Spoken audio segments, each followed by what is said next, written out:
नवी मुंबई महानगरपालिका मालमत्ता कर गोळा करण्यासाठी सर्वसामान्यांच्या घराला सील लावते, मात्र ज्यांचे करोडो रुपये बाकी आहेत त्यांना मात्र या ठिकाणी आश्रय दिला जात असल्याचा आरोप होतोय। आपल्याबरोबर सामाजिक कार्यकर्ते बाळासाहेब शिंदे आहेत। सर, काय म्हणाल, कुणाची करोडो रुपयाची मालमत्ताचा कर बाकी आहे आणि पालिका कारवाई करत नाही? आपण पाहिलं असेल, महानगरपालिकेचे आयुक्त सन्माननीय आयुक्त शिंदे साहेबांनी 1200 करोड रुपये 2025-26च्या काळामध्ये कर वसुली करणार, थकीत कर वसुली, रेग्युलरची नाही, 1200 करोड रुपयाचं त्यांनी जे टार्गेट ठेवलेलं आहे त्याच्यामध्ये आम्ही काही ठिकाणावरून माहिती काढली आणि ऑनलाईनमधून माहिती काढली तर आम्हाला असं कळतं आहे की तुम्ही गोरगरिबांच्याकडून कर वसूल करताय, ज्याचे 1.5 लाख 2 लाख 5 लाख रुपये त्यांच्या दारात जाऊन तुम्ही बोबाटा करताय।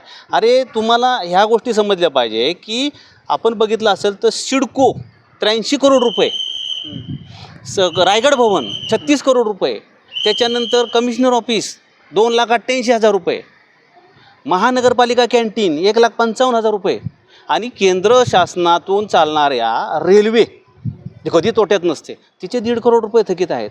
हे फक्त आम्ही सॅम्पल म्हणून काढलेले आहे। आत्तापर्यंत मला वाटते 3.5 लाख करधारकाच्या याच्यामधून LIG, माथाडी, त्याच्यानंतर स्थानिक भूमिपुत्र यांच्याकडून तुम्ही 600 करोड रुपये वसूल केले सांगता। अरे, मोठे धनदंडक काय, त्यांचे पैसे कोण वसूल करणार?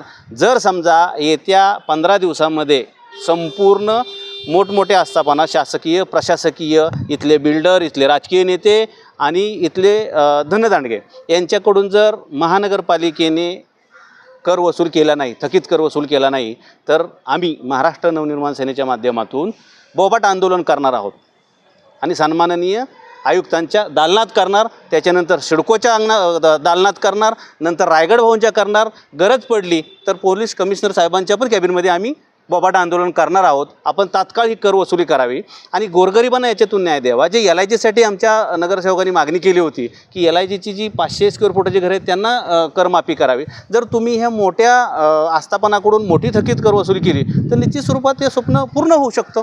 याच्यामध्ये MIDCमध्ये सुद्धा लाखो करोडचा टॅक्स बाकी आहे, मग तिथं कारवाई होताना दिसत नाही। MIDCमध्ये तर बिलकुल होत नाही। MIDC सारखं प्रशासन गेंड्याच्या कातडीत आहे आणि मला वाटतं आयुक्त साहेब MIDCला घाबरतो। तिथेही करोड रुपयाची थकबाकी आहे, कारण तिथल्या सगळ्या प्रॉपर्टी कमर्शियल आहेत।